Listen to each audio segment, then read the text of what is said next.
Well, hope you're having a nice weekend. It's a lovely hot sunny day here in Baildon, and I'm on with the amplifier stuff once again, and I've got some good progress. I've had my friend G4TCB come over and do a lot of checks. He's put his mega on it, put 5 kilovolts through the valves, and we've found a couple of dud valves, and one's kind of a little bit iffy. So that'll explain why we're having one or two difficulties earlier. So I've now got the new valves. So it's a case of couple more alterations which I've almost completed, and we're ready to have a go. But I've also got another little surprise lined up for you as well.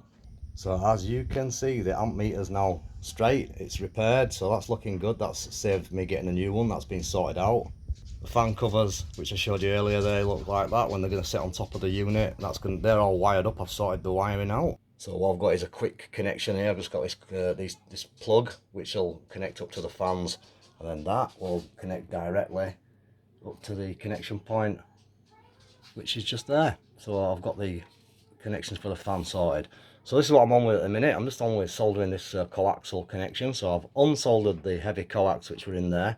It came through a hole at the back, and it came through the cabinet. So it was covered. I wrapped a tube around it, if you remember, and it was travelling in that direction. So it was going to be exposed to quite a bit of RF from the valves and obviously destabilise the unit. So I've taken that out. I've also been, well, Pete says let's get rid of a couple of turns. So we've reduced the amount of turns on the APC, which is the anode parasitic choke. Basically reduces any unwanted harmonics at 30 megahertz. So that's a bit more what we should be looking at. So this particular resistor here, which blue, turns out it's a shunt resistor. So the glitch resistor has never actually been a fault. So that's over there. That's the glitch resistor. So we learnt a little bit more, and everything else has tested up okay. So I've got the new valves. They're all set up, ready to go in.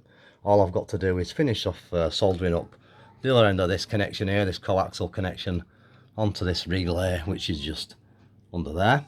That will get soldered up and that will be finished.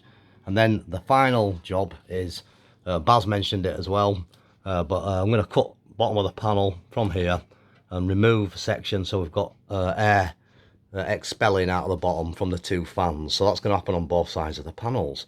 So that is the situation of the amplifier, the GI7B amplifier. And I'm very pleased that we've got it to this stage, so it's ready to roll just about. So I said I had a little surprise, and yeah, I've got a little surprise. I decided, I like the GI7BT ceramic valves from Russia so much, I decided to buy the company. No, not quite. I've got myself another system which runs off the same kind of ceramic valves. So two more GI7BT valves, and this one's been built by Pete himself. So it's in a different amplifier housing. So let's take a look and see what it is. Yep, that's right, Fizz. You know what it is, don't you? So we'll start here. So I'll let you guys who know your amplifiers, you can have a quick bit of fun here and tell me what unit we're running. So there's the ceramic GI7BT, and T stands for tank. These valves come out of a military Russian tank. Well, not these particular ones, but that's what they're made for. So that is the housing unit.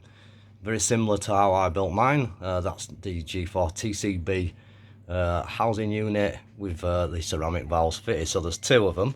So we've got a fan in there, which is a little bit noisy, so I'm probably going to look at that. That's all I can really complain about, a noisy fan. And yeah, there's a second valve. So here we have the unit, high voltage. Obviously a bit of a scorch mark on that transformer, but it works fine. Tried it out. It's a nice amplifier. So I wonder what kind of amplifier this is then, guys. Anybody any ideas yet? Should be able to tell me. I should imagine you've all guessed by now, those guys who are into this kind of affair. So obviously a lot bigger than the one I'm previously operating, which obviously I still will be operating, but I'm getting so into it now, it's good to have a double, a second, a backup, as it were. So that's that one, and this is the size of this one. So a little bit of a bigger housing, and yeah, quite a nice piece of kit with a conversion. So the clue is the conversion. So obviously it didn't come with the GI7Ts, GI7BTs even. It's come with these two. So what is it? Yep, you guessed it. That's right. So we've got the Ameritron unit with the GI7BT valves inside. So I've got a little bit of more work to do, and obviously I'm on the air whilst I'm doing it, so I'm taking my time, and we'll have the original amplifier on the right hand side probably going in the next day or so. So right now I'm just having a look at this one just to see what we've got, just checking out the design and the setup, and obviously a little bit more room and compared to that, but I do like this one. So obviously this is still my favourite, and I'll be getting it back up and running very shortly. So just a quick check-in. I'm hoping to be on the air a bit later. I've been on every night actually, and I've obviously been playing with the new one a little bit, getting used to it. So here we are with a little thing I found whilst I was rooting through for some spares. When I used to work in the Star Centre with Louise M3 Tango Lima Lima, we met a few cosmonauts, and they brought me a mission patch over. So for all you space followers, this is from Russia, and it's a real mission patch from a cosmonaut, and it's actually a wealthy guy paid to go on, I think it was the first trip to the space station, which cost him millions of pounds. So for all you who know your stuff, you'll know what I'm talking about. So that's a real genuine Russian cosmonaut mission patch from space. So on that one, I'll catch you soon. Listen out for me. It's the M0YKS. Have a lovely, lovely day. It's really sunny, 25 degrees Celsius.